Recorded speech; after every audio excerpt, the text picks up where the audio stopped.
Welcome to the Whole Person Parenting Podcast. We're here to have honest conversations about how to follow Jesus and parent kids in a whole person way. For more content and encouragement as we support you on your journey, you can find us on Instagram, YouTube, and wherever you get your podcasts. We're so glad you're here. Now let's jump in.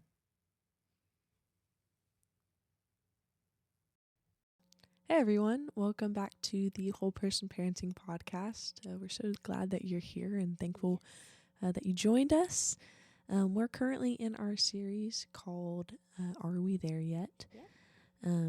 And last episode we talked about infancy, and we're kind of going through the different stages of development in psychology and brain development and all the things. And so today we're talking about toddlerhood. Is that what you call it? Yeah. Toddlercy? Toddlerhood. Toddlercy. I see why you went to toddler, because infancy and because it's not infanthood. Which one is it? Yeah, it's infancy, childhood. toddlerhood. That's true. Yeah. Yeah. No, it's toddlerhood. Feels weird. Yeah. But whatever. Yeah, I didn't come up with it. So toddlerhood. We're going to be talking about that. And we're probably going to break this one up into a couple of episodes because toddlerhood. There's a lot to cover. Yeah, there's a lot to cover. There's a lot to cover in these first years of life. Well, they're also so much foundational, right? Yeah, everything there's so that they're much. Yeah, you're learning so much in that time. So yeah, we're just gonna take our time with it. We sure are.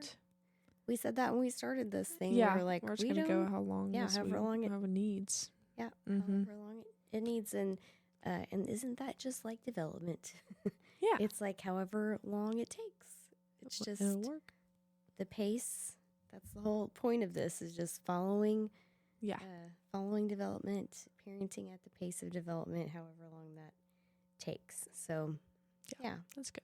So we're gonna do that, and toddlerhood's where we're going next. We could have spent some more time on infancy, but I think what we really wanted to establish there, and hopefully that's what we did. If you haven't listened to that episode, I would go back and listen to that. And if you haven't, if you've missed anything, a part of the series, I really encourage you to listen to it in a sequence and really get the why we're talking about this, the foundation of it, and it does build cumulatively. So it would be helpful to go back and listen. For sure. So we did establish that infancy is all about dependency. Yeah. And we talked about how that was really a picture of what God wants for us. Yeah. A dependency on Him, and how we can help our children understand what a relationship with God looks like, first by our relationship with our kids. Yeah. So, yeah. Which is really cool. It's cool that God set it up like that. Mm-hmm. So we kind of wanted to start this episode with what we see and we believe is one of the first examples of parenting in the Bible. Mm-hmm. And that would be how God parents Adam and Eve. And so kind of how we think about toddlerhood is how we're going to talk about Adam and Eve. Yeah. Although we acknowledge that Adam and Eve were adults. Full grown. Yeah. I always thought that was interesting. Yeah. But maybe amount of time they'd spent, I don't know. It doesn't time on Genesis is, you have no idea. They could have been a baby. I don't know. I don't know how it worked. Yeah. It doesn't sound like it. It doesn't sound like it. Yeah. And I think we all have kind of accepted throughout church history that they were just a mystery. Yeah, full grown. But there's mysteries of the Bible, mysteries of our faith that we, accept. We accept that along with God is God. He knows. Yeah. God is God, and we just we cannot always fathom that what He does. All that entails. Yeah. But we do see a hands-on walking with kind of relationship. And we know we see that with Jesus on earth. But Jesus never fathered anyone, never created anyone on on earth at the time. And so we do see, God fashion Adam. We see him, actually like interacting with him.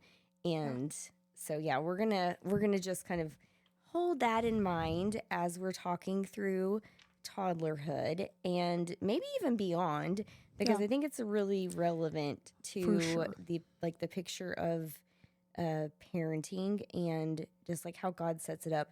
It all begins in the garden, and there's so many different ways that continues to be relevant throughout our lives, and it is relevant to parenthood for sure. Yeah, we're gonna get into that later, but maybe let's first define what is toddlerhood. Like, what age range is that? Yeah. How does it differ from infancy or like elementary age? What's different about it? And like what's happening in the brain during this stage? Yeah. Wow. Which is a lot, but it's a lot. I'm not going to be able to name all of the things that are happening. What we can do is give you guys some resources. We'll do that in the show notes. And then maybe the key points. But we'll name some major things and some major differences. So, just like when we talked about that dependency was really the part that infancy is the major point of infancy, right? Is that they can learn to be dependent on the caregiver. Well, toddlerhood is where independence begins, right? So where the child starts to shift, where they need to start getting more independent, more mobile. And it's just the very, very first pieces of that. And so we see that, we talked about this briefly last time, but around that 7 to 9 months of age, they are establishing that attachment figure, so they know who to go back to when they get mobile. And we know that's really more solidified around the 18-month mark. So it's really kind of beginning around that 7 to 9 month mark. I know who my attachment figure or figures are, but then we have, multiple attachments around that 12-month mark, which is where toddlerhood begins. Okay. Yeah. And so now I have maybe a few people that I would know, or a couple of people that I would know to go back to. And that's because I may be in different situations with very, different people. And my world is meant to expand at that point. So maybe up to the 12-month mark, I've primarily spent that time, especially, over history. That time would have maybe been spent primarily in the home, in one person's home, or in the child's home. And so now maybe I'm going out places. I'm going out into the village. I'm going out into now the village. City. I'm going to Walmart. Walmart. I'm going to church. I'm going to different places in the community. Park. I'm going to the park. Yeah. And so now, then I'm around 12 months old, 18 months old. Now I'm starting to toddle around. I'm starting to walk. And also in this age range, we have language acquisition. So this is where first the child begins to understand language, and those are receptive language skills. And that means that a child can understand what you're saying before they can repeat. Speak. Yeah. Mm-hmm. Yeah. Okay. So they can understand what you're saying first. And then that comes on sooner than when they're able to, form the words themselves. And then, slowly they build on language. They start with maybe just, one word, one syllable, and then a couple of syllables, and then a couple of words together, and then a short sentence, and then longer sentences and sentences strung together. You get the point. Yeah. So it's cumulative again in development. And so all this is happening in these 3 years of life. So lots of brain architecture is being developed, but that's happening again in response to what is going on in the child's environment. So if this is an environment that is rich with experiences, various experiences, interaction with people, people who are interacting with them, and people who are reading them books, singing them songs, talking with them, then they're going to develop, a a more rich vocabulary, for instance. They're going to maybe be more expressive. Maybe their emotional regulation is going to have they're going to have more bandwidth for the foundations of emotional regulation if they have a caregiver who's able to respond to their emotional needs and stay with them whenever they have maybe a temper tantrum or something like that, when they're having big emotions. So lots of foundational things are being laid during this age. We also have things like boundary pushing that are happening, and the need for boundaries to be put in place. And so that, we think, is probably an episode in and of itself, and likely the next thing that we're going to cover. So we won't go a ton into the boundaries and minding and listening in this episode, but that would be the beginnings of that in this 1 to 3 year old range, which I think most parents, a lot of parents, this becomes the focal point. But there are a lot of other things going on that are really essential for the child to be able to develop well and in relationships, and develop well in emotionally and cognitively. So with their in speech and language, as well as physically. So they have to have opportunities to run around, explore their environment, to interact with people, to have a range of emotions that are supported, to talk with people. Yeah. So would that mean like there's a case for like, I think a lot of people, typically you're talking about like language development and all these and emotional development, even like giving words to emotions. Yeah. Would that be an argument for like it's okay to use big words around your toddler, or like not have to dumb it down, if that makes sense? Yeah. Because I think, you see like there's always the classic way that you treat kids, right? And I don't think it's a bad thing. I think it's a sweet thing, but there's the baby voice, you know what I'm saying? Yeah. And like they call that mother ease, that baby talk, like the come on, Tommy, okay. it's okay, Tommy. Yeah. And there are, different families feel differently. Family culture may vary in how comfortable they are with motherese. And there's not, there's not a right or wrong way. Articulation could be an issue with that, like how the child learns to talk. Okay. Yeah, that could be impacted if depending on their exposure to other people. That much. Okay. But it's not detrimental, and it could be soothing. Depending, it could be soothing for the child. So using motherese for soothing purposes may be, helpful to the child emotionally.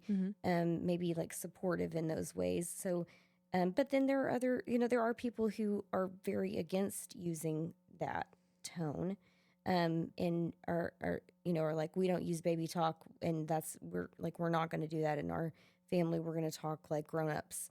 And so I think it would be important to just consider, are the expectations of the child developmentally appropriate, or is that confused? Okay, so how can parents parent well in this stage? Like what is the role of the parent in this stage? Is it, just to like only teach them how to set boundaries and be reading to them and like all these kinds of things, or like what are parents supposed to be doing? Yeah, that's a good question. There are many facets to what makes healthy development happen. And, I've said it on here before, but there's, no one's going to get it right all the time. Yeah. There's going to be fails. Yes. There are going to be fails, like outright fails. There are going to be moments of,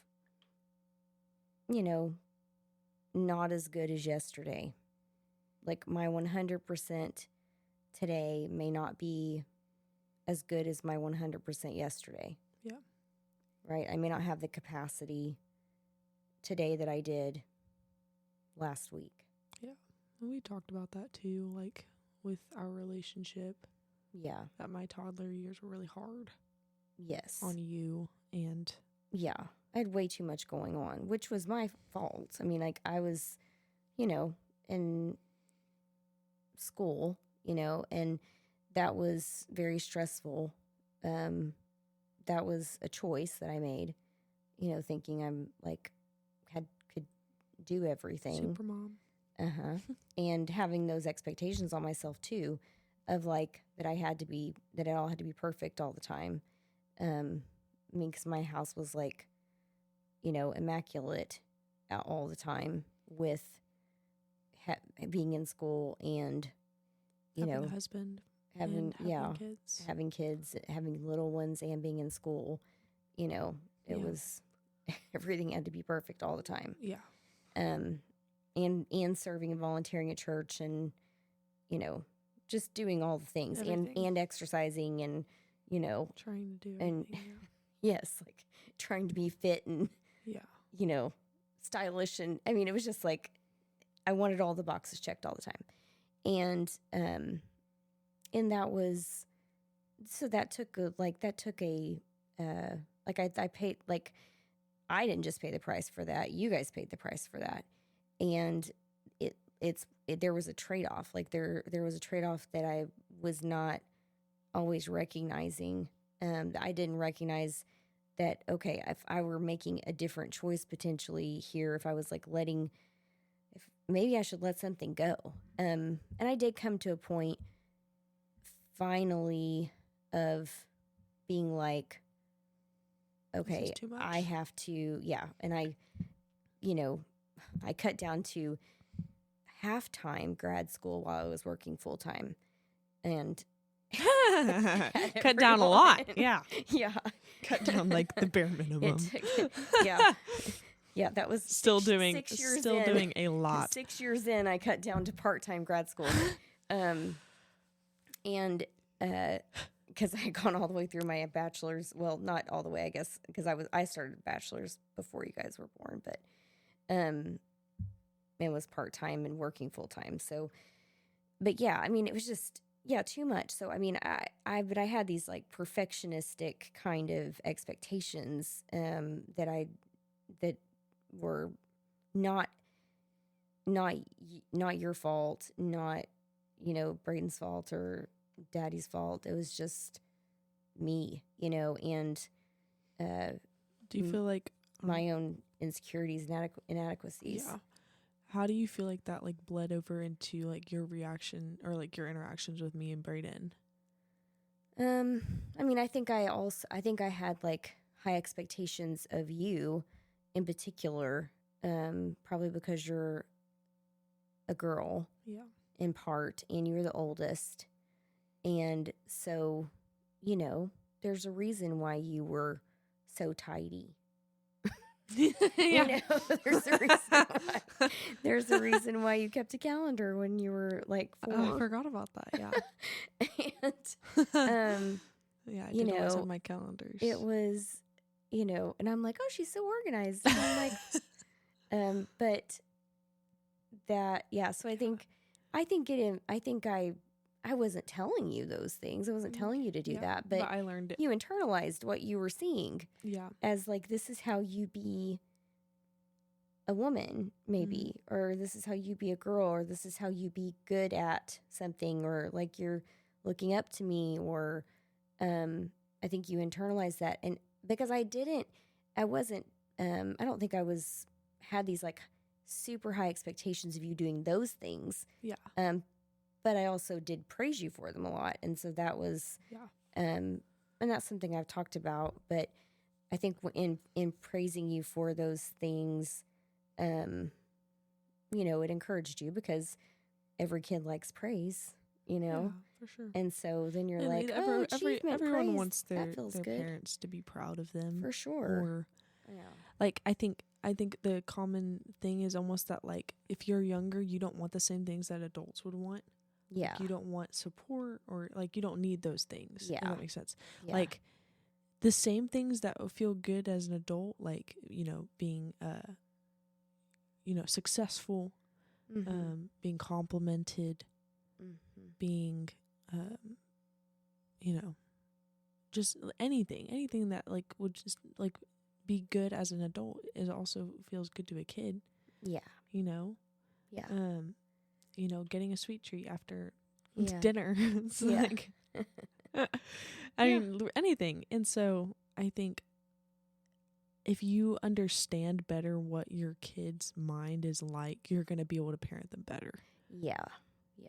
But it also takes the time to figure out what your kid likes. What your kid needs. And I think that's a good point, Press, because I think that my schedule was so tight, and, I continue to have a tight schedule. I have a lot of things that I juggle often. And, but I think I have learned to try to be in the moment a lot more. Yeah. Like, whatever moment I'm in. Yeah. And I don't think I was in that space at that time. I know I wasn't. Like, not being able to be present with me. Yeah, sometimes not able to be present, even though I was like there. Yeah. And so I remember, I don't know why this is coming up, but I think it's probably coming up for a reason, so I'm going to say it. But I remember like the example of you and I playing together, and because I did play with you a lot, and but you and I playing together and playing Barbies, and you would just I couldn't come up with the story. You couldn't play. I couldn't play. Yeah. But we played together a lot. But you, you wanted me to play and you to watch. Yes.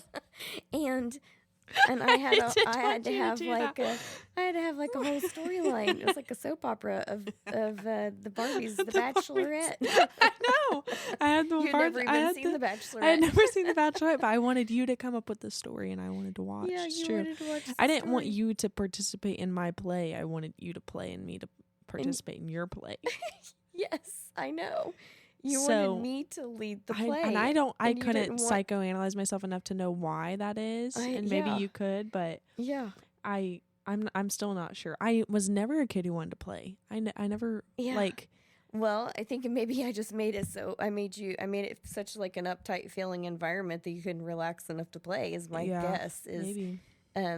You liked to do like task. I like to do tasked things. Yes, and or that's like maybe part of your personality. Yeah. But you love to read, and you loved us to read you books, and I think we read a lot. And I think it was like an internalized, I have to be productive. Mm-hmm. And these things are things that feel productive, like I'm doing something. And play Barbie doesn't feel productive. Yep. And, I regret that now. Like, I wish I would have been able to. Mm-hmm. Yeah. Just let loose and play. Because I remember Brayden was always playing with G.I. Joes or... all sorts of stuff. Like he was way more of like a toys person than I was. Like I don't think I had like any toys, and not just because I didn't want them. Yeah. Like I never asked for toys.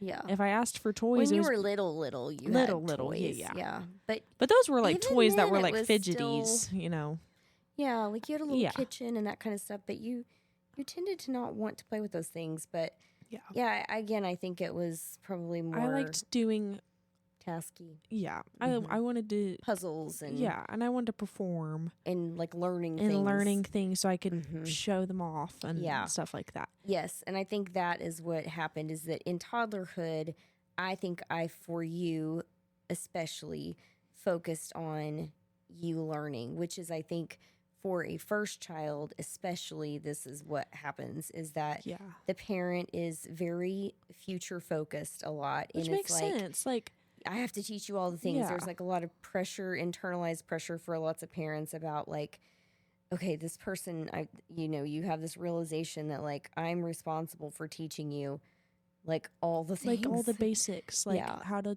speak and I feel all your ABCs and I feel just kind of sad for first time parents right now because I'm like, that's just like so much pressure to put on yourself. Yeah. And really, you don't have to put that much pressure on yourself. No. and that's They my don't, your hope kid is, doesn't have to be the next boy genius, well, and you know? Or- really, honestly, the best thing you can do in retrospect, like the best thing that and what I've learned, which I didn't know at the time, was that the best thing I could do is just let you explore, like let you learn, give you the space to learn, Yeah. give you just support your learning. And that goes back to like that the toddler yeah, phase of development is where they begin to become independent. yes, and they need support for exploration. They need you to be there to say you're safe to do that. You're okay to do it. It's for them to be like, for them to climb up one side of the slide and you go to the other end of the slide and say, "Come on, you can do it. Yeah. It's okay to come down. I'm going to be here." Yeah. But not do it for them. Right. Like, yeah. Or not hold them while you're going While you're going down the slide in the not ES. if it's safe enough for them to do it. Yes. Or for you to be like, "You can't go up that because that's not safe." Yeah. And so they don't ever learn how to do it, or they can't, they can't get in the swimming pool because you're scared. And so that's like the your own fear struggle of what can your happen. kid is doing and the Mhm. fear of what could happen is going to hold them back. Right. Which is a harsh thing to say. And there's obviously or like pushing them too several hard. Yes. So they've revert like that. Or pushing them, the yeah, is true. and being like, you have to do this. And Yeah. if they're scared, not listening to them, you have to do it anyways. It's and then it becomes what Daddy did to me in basketball. Where I'm sobbing down the court because Dad's yelling at me about something I don't want to play. That was not toddlerhood, but yes. That was not toddlerhood, but it's still, Yeah, it's the throwing the kid in the pool when No, they're we don't want that. screaming and they're like traumatized. No. And you're like, you'll learn they're how to never swim. they're never gonna swim again because of that. So yeah, but like how can you think about like slowing down? What do they need? How can I meet them where they are in their support? And doesn't mean that like they're 100% on board. They may be a little scared, but like how can you support them even when they're fearful? How can you help regulate them? Yeah. How can you challenge them, but also support them at the same time? How can you, you have to attune to them to see like, okay, what are you ready for next? Okay, you mastered this one. What are you ready for next? And so you're consistently noticing where they are developmentally, and then you're following their trajectory on development. You're not pushing them too far too soon to create pressure and these unrealistic expectations, but you're also not so fearful that you're keeping them from being able to grow and explore, so that they can learn about their world and understand that they can do things independently and they don't have to, like make sure it's good with you first. Yeah. Well, they need to know that you're okay, right? Yeah. That actually is. I don't know what you mean by that exactly, but like young kids especially, like for instance, they like if it's secure relationship and like a stranger comes in, then the child will see how you parent interacts and then react based on that. Yes. Oh, that's interesting. They're like, are you okay with them? Because if you're okay with them, I can be okay with them. Yeah. Like that is a sign of like security when they're referencing you to be like, are you okay? Because then maybe I can be okay. And then it's like, I can warm up to this person because you feel safe enough with them. Yeah. They're maybe not being like my bestie, but they're going to be like, I'm going to try to interact with them. So there are ways that we can support our kids with, just their discovery, and we can enjoy that. Like we should be enjoying it. I think when we're too uptight and we're not showing like enjoyment of like, seeing what are they going to do whenever they're out exploring, like witnessing their discovery, enjoying their discovery, then one, we're missing out on joy in our own lives that I think is God-given opportunity for joy and connection with our kids. Yeah. And something that we're going to be able to carry forward in our relationship with them. And then also they're missing that opportunity to connect too, to see like, I'm doing something that my caregiver, like my mom or dad is like excited by or proud of. And I can see it in their eyes that they're excited by me and proud of me. Yeah. You know, just for me being like out here doing something. Yeah. Which is cool. I just think it's so cool that, like, I don't know, we talked about this earlier, but I just think it's so cool that, like, that there is a specific set apart time in development where, like, the main things that the kid is learning is what to do and what to say. And, like with the linguistics and just learning, like, how to play and how to explore and be creative. I just think it's so cool that, like, God set that up in a way where, like, two of the most important things that we learn as, like, disciples of Jesus, like, I think it says in Colossians 3 is, like, let everything that you do in word and deed be glorifying to Jesus, you know, basically.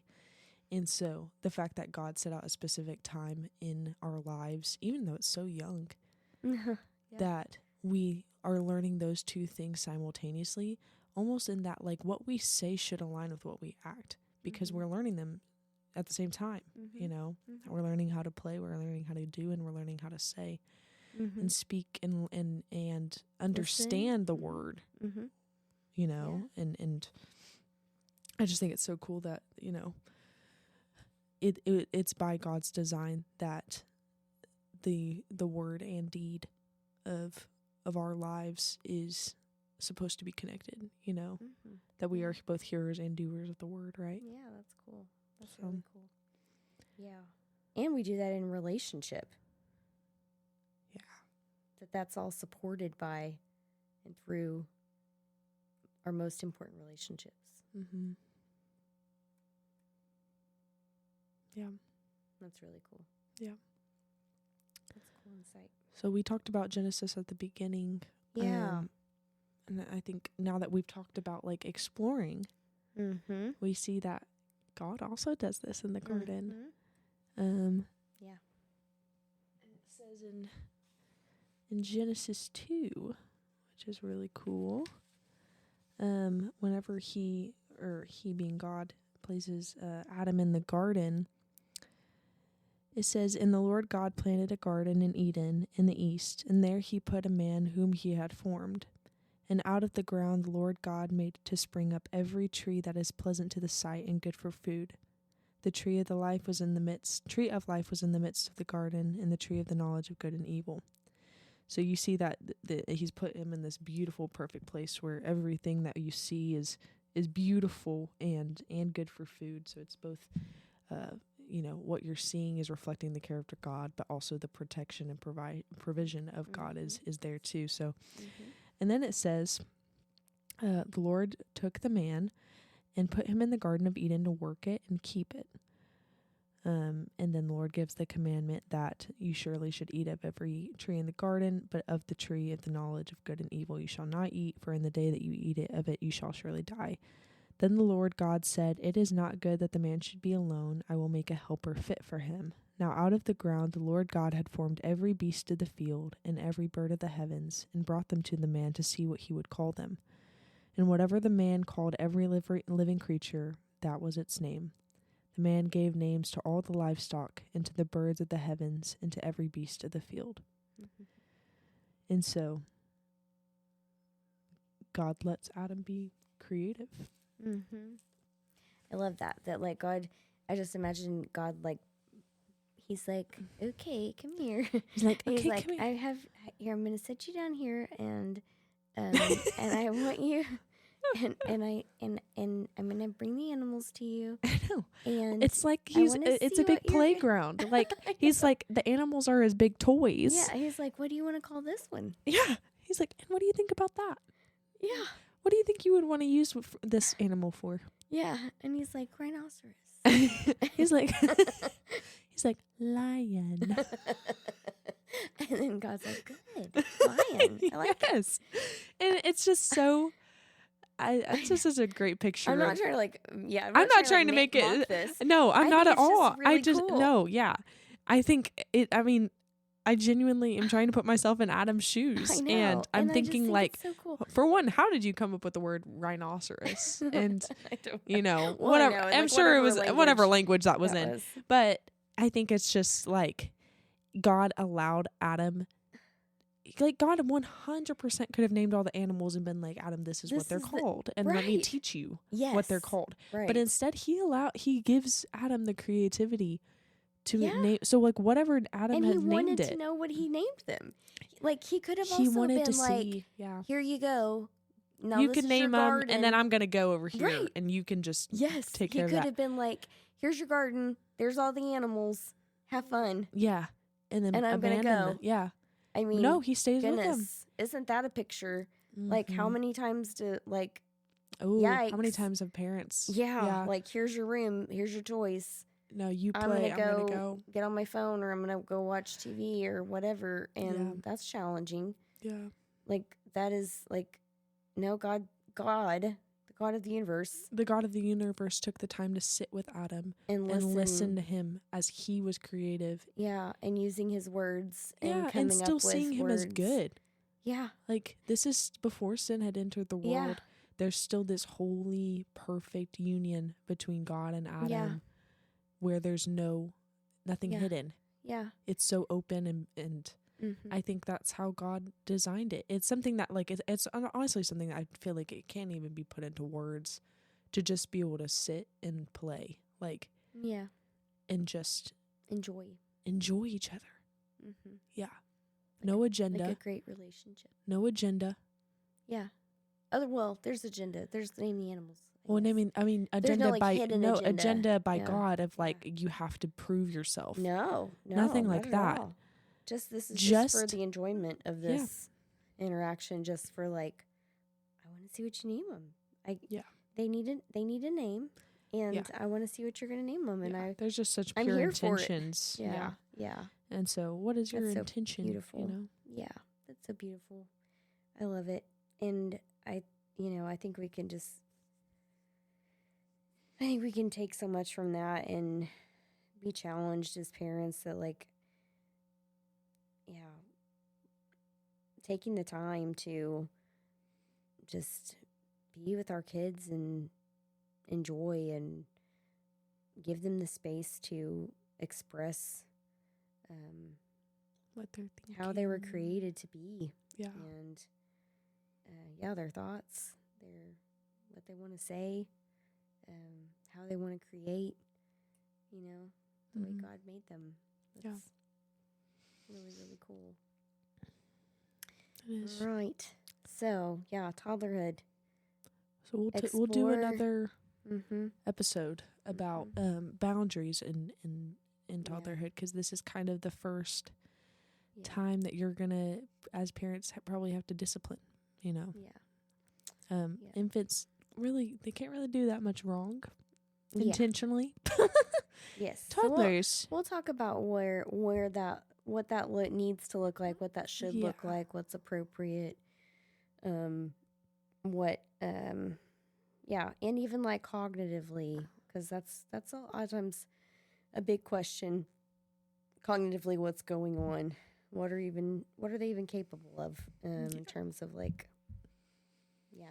thoughts around disobedience and things like that. Are they doing it intentionally, or are they just doing it? Right. Yeah. Okay. Good So we'll talk question. about that, and Yeah. Thank you guys Excited. for listening and or watching. Make sure to follow us on Instagram, YouTube, or wherever you get your podcasts to stay updated on all things Whole Person Parenting Podcast. And we will see you guys next time. Thank you guys for watching.